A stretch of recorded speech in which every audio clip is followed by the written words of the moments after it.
देखिए, मुझे लगता है कि बहुत दुर्भाग्यपूर्ण बात है और बहुत शर्म की बात है कि आईएएस अधिकारी जो समाज की सेवा करने की शपथ लेते हैं, उनके लिए वहाँ के कर्मचारी स्टेडियम को खाली करा देते हैं। माननीय अरविंद केजरीवाल जी ने इसके लिए सख्त निर्देश दिए हैं कि स्टेडियम खिलाड़ियों के लिए है और खिलाड़ियों के लिए ही काम आएंगे। अगर खिलाड़ी रात तक प्रैक्टिस करना चाहते हैं तो रात को 10 बजे तक जो है दिल्ली सरकार के सभी स्टेडियम उपलब्ध रहेंगे और इस तरीके की चीज़ दोबारा ना हो, इसके लिए कार्रवाई की जाएगी।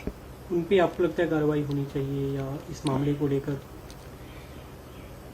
एक समस्या है कि किसी भी आईएएस अधिकारी के ऊपर कार्रवाई करने की जो पावर्स हैं वो दिल्ली की चुनी हुई सरकार से केंद्र ने छीन ली हैं। आज वे जो पावर हैं वो या तो केंद्रीय गृह मंत्री के पास हैं, एमएचए के पास हैं, या माननीय उपराज्यपाल के पास हैं। अगर वे चाहें तो इस पर उन्हें कार्रवाई करें। आज नए उपराज्यपाल ने शपथ ली, आप लोग वहाँ पे मौजूद थे और उन्होंने अपने शुरुआती संबोधन में जो मीडिया से उन्होंने बातचीत की, उन्होंने कहा कि हम मिलजुल कर दिल्ली के लिए काम करेंगे। दिल्ली दंगे का उन्होंने जिक्र किया और कहा कि भाईचारा बना रहना चाहिए हिंदू मुस्लिम सिख ईसाई को भूलकर। और उनकी तरफ से भी कहा गया कि मैं एक उपराज्यपाल के रूप में राजभवन में नहीं रहूंगा, मैं सड़कों पे दिखूंगा। देखिए, दिल्ली की जनता और हम आम आदमी पार्टी और चुनी हुई सरकार और दिल्ली विधानसभा की तरफ से मैं उनका जो है स्वागत करता हूं, उनको शुभकामनाएं देता हूं और हम चाहते हैं कि दिल्ली की चुनी हुई सरकार और माननीय उपराज्यपाल महोदय मिलजुल कर दिल्ली के भले के लिए काम करें। सब लोग, चाहे वो किसी भी जाति के हों, किसी भी धर्म के हों, अमीर हों, गरीब हों, उन सब का ख्याल जो है सरकार रखे और वो मिलजुल के जो है दिल्ली को और आगे ले जाएं और ताकतवर बनाएं और विकसित करें। जी, एक बीते दिन चुनाव आयोग ने उपचुनाव की घोषणा की। 6 राज्यों की 10 विधानसभा लोकसभा सीटों पे चुनाव होना है। उनमें 2 महत्वपूर्ण सीटें हैं। एक हाई प्रोफाइल सीट है संगरूर की, जहाँ पे भगवंत मान के मुख्यमंत्री बनने के बाद खाली हुई, राघव चड्ढा की राज्यसभा सांसद बनने के बाद खाली हुई। इन दोनों को लेकर आम आदमी पार्टी क्या कुछ रणनीति? देखिए, आम आदमी पार्टी इन बाई इलेक्शंस के लिए पूरी तरह से तैयार है। अभी मैं थोड़ी देर पहले ही जो है राजेंद्र नगर विधानसभा क्षेत्र की रणनीति की मीटिंग से यहाँ पे लौटा हूँ और हम लोग जो है राजेंद्र नगर और संगरूर दोनों ही जो है बड़े मार्जिन से जीतेंगे।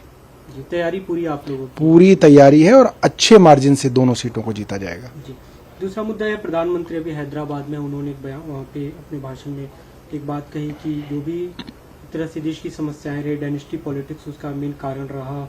और अभी तक जो उन्होंने कुछ पार्टियों का जिक्र किया कि उनका फोकस पूरी तरह से परिवारवाद की तरफ रहा, सिंगल फैमिली पावर में सत्ता में बने रही, इसकी कोशिशें रही। देखिए, ये जो डायनेस्टी पॉलिटिक्स की हम लोग बात करते हैं, कांग्रेस को उसका बड़ा दोष जाता है, मगर भारतीय जनता पार्टी बहुत पीछे नहीं है। अगर केंद्र के सिर्फ हम कैबिनेट को भी देखें तो उसके अंदर बहुत सारे लोग हैं जो परिवारवाद की देन हैं। निर्मला सीतारमन, किरण रिजिजू, धर्मेंद्र प्रधान, अनुराग ठाकुर, ऐसे बहुत सारे लोग हैं जो परिवारवाद की देन है। और अगर और लीडर्स के अंदर देखें तो दिल्ली में परवेज साहिब सिंह वर्मा, इधर पंकज सिंह, स्वयं जो अमित शाह जी के बेटे हैं वो बीसीसीआई के अंदर हैं, और जो अरुण जेटली के बेटे हैं वे भी क्रिकेट फेडरेशन के अंदर हैं। तो जाहिर सी बात है, मेरिट से नहीं पहुंचे हैं। ना तो ये दोनों बहुत बड़े क्रिकेटर हैं, ना ही इनका कोई बहुत बड़ा इसके अंदर योगदान है। तो डायनेस्टी पॉलिटिक्स को अगर समस्या मानते हैं तो इसका जो इलाज है वो भाजपा को भी अपनी पार्टी के अंदर ढूंढना चाहिए। हम सहमत हैं इस बात से कि डायनेस्टी पॉलिटिक्स खत्म होनी चाहिए, मगर भाजपा के अंदर भी जो है ये देखा जा रहा है।